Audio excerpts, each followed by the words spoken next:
उनके साथ खड़ा होने के लिए मैं विजय सम्मेलन के लिए आया था, लेकिन यहाँ के कुछ लोग हमारे पीछे गुंडा लगा दिया, हमारे ऊपर आक्रमण किया।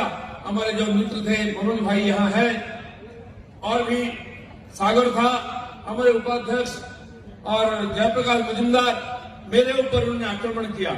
हमने थाना में जाके अपना सुरक्षा की, लेकिन जिस समय पहाड़ जल रहा था, यहाँ की गरीब लोगों को खाना नहीं मिल रहा था, मुझे मालूम है कई लोगों को उस समय मिला। ऐसे परिवार था 7-7 दिन तक घर में चूल्हा नहीं जला, माताओं ने ना खुद खाए ना घर वालों को खिला पाए। उस समय हम सिलीगुड़ी से ट्रक में अनाज भेजते थे, यहाँ रसान भेजते थे, लेकिन टीएमसी के गुंडे नीचे उसको लूट लेते थे। दिनों दिन तक पहाड़ के लोगों को खाना नहीं मिला। मैं देखने आया था, और कोई नेता 3 साल तक पहाड़ में नहीं आया था क्या? यहाँ के नेता भी यहाँ से भाग गए थे। पुलिस के अत्याचार से सैकड़ों लोग पहाड़ से दूर थे।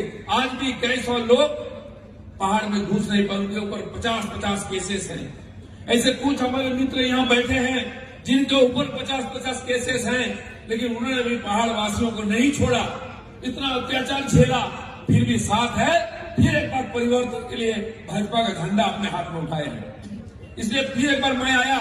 पिछले चुनाव के समय भी मुझे आने की इच्छा थी, आप लोगों से मिलने की इच्छा थी, लेकिन परिस्थिति अनुकूल नहीं थी, पुलिस ने अनुमति नहीं दी, लेकिन मैं नहीं आया। लेकिन आप लोगों ने हमारे जुहर नेता नीरज जिब्बा को यहाँ से एमएलए बना करके विधानसभा में भेजा। आपकी प्रतिनिधि है वहां। मित्रों, जो समय गया उसको याद करना चाहिए। किसने हमारे साथ ऐसा अत्याचार किया? जिस हाथ ने अत्याचार किया, इतने लोगों को मारा, हमारे नौजवानों को गोली से भून दिया, डंडा से मारा, उनको ट्रीटमेंट तक करने नहीं दिया, वो हॉस्पिटल ले जाने तक नहीं दिया। वो काला हाथ ममता दीदी के हाथ के साथ हमारे मित्र विमल दाजू ने हाथ मिला लिया। मुझे यही दुख है, जिन्होंने पहाड़ वासियों को इतना यातना दिया, इतना अत्याचार किया, पहाड़ के युवाओं को मारा, और आप पहाड़ के नेता होके कौन सा मजबूरी थी कि आज दीदी के साथ हाथ मिला लिया? हम आपके साथ हैं, पूरा देश आज पहाड़ के साथ है, आप लोगों के साथ है, आपको न्याय हम दिलाएंगे, यह हमारा संकल्प है। इसलिए नौजवान एमपी को आपके साथ भेजा है, आपके लिए दिल्ली से पहाड़ को लड़ाई कर रहे हैं। हमारे होम मिनिस्टर, हमारे प्राइम मिनिस्टर आपके साथ है, पूरा सरकार आपके साथ है, और बार बार हमारे मंत्री, हमारे नेता आकर के यही बात बोलते हैं कि यहाँ के लोगों की जो संकल्प है, जो सपने हैं, उसको हम सफल करेंगे, और देश के संविधान के दायरे में इसका चर्चा करके, चाहे 11 जाति का ट्राइबल रिजर्वेशन का हो, चाहे और सारे बातें हों, उसको राजनीतिक परमानेंट सोल्यूशन होना चाहिए, ये हम मानते हैं। और हमारे चुनाव की जो संकल्प पत्र है, मैनिफेस्टो, उसमें बार बार हम उल्लेख करते हैं। क्यों? हम जानते हैं पहाड़ के लोगों की एक सेंटीमेंट है, पहाड़ के लोगों की अपनी भाषा है, संस्कृति है, उसको मिटाने का अधिकार किसी को नहीं है। कोई जबरदस्ती किसी को ऊपर भाषा नहीं तोड़ सकता। अपना मातृभाषा हमको सबसे प्यारा है। मैं बांग्ला भाषी हूँ, मैं बांग्ला बात करता हूँ, सबसे मुझे सुकून मिलती है बांग्ला में बात करने के लिए, लेकिन देश की राष्ट्रभाषा हिंदी है।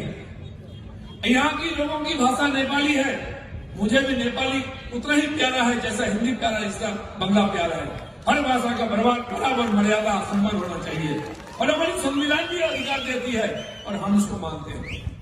मित्रों, मैंने पहाड़ में कई बार इसके पहले भी आया है, यहाँ के लोगों के परिवार में मैंने भोजन भी किया है। इसलिए उस समय जो हमारे ऊपर बीता, जिस प्रकार से पहाड़ के लोगों पर यातना दिया गया, वो मैंने देखा, और उसका भागीदार मुझे भी होना पड़ा, मेरे ऊपर भी अत्याचार हुआ है। इसलिए पहाड़ के साथ हमारा आत्मिक जोग है। मौका मिलता है हम आते हैं, यहाँ के नेता जब आते हैं हम मिलते हैं कलकत्ता में, और दिल्ली में हमारे बड़े नेताओं के साथ बार बार मीटिंग होता है। इसलिए जो आपकी डिमांड है उसका पूरा हो, इसलिए हम पूरा प्रयास करेंगे, लड़ाई करेंगे। आज बहुत खुशी की बात है, आज सब साथ आए हैं, आप सब पार्टी अपना अपना अस्तित्व बचा करके पहाड़ के लिए हम सब लड़ाई करेंगे। देश की संविधान को, कानून को मानते हम लड़ाई करेंगे, और यहाँ के लोगों को सपना को पूरा करेंगे। इसलिए भारतीय जनता पार्टी जब से आपने हमारे एमपी को जिताया है 9 साल से, लगातार 10 साल 12 साल आपके साथ है, और जब तक हम राजनीति करेंगे, साथ रहेंगे। और जब तक आपका एक एक डिमांड पूरा नहीं होता है, हम बार बार दिल्ली जाके गुहार लगाएंगे, हमारे नेताओं को बोलेंगे और सरकार को बार बार गुहार लगाएंगे, दरवाजा खटखटाएंगे और पार्लियामेंट में बार बार बात को उठाएंगे।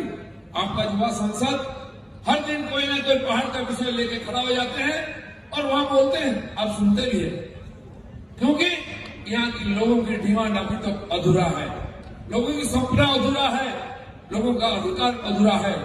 मित्रों, यहाँ दार्जिलिंग, कालीबंग शिक्षा के लिए जाना जाता था। कलकत्ता के लोग, बंगाल के बाहर के लोग अपने बच्चों को यहाँ भेजते थे पढ़ाई के लिए, और आज पढ़ाई बंद हो गया।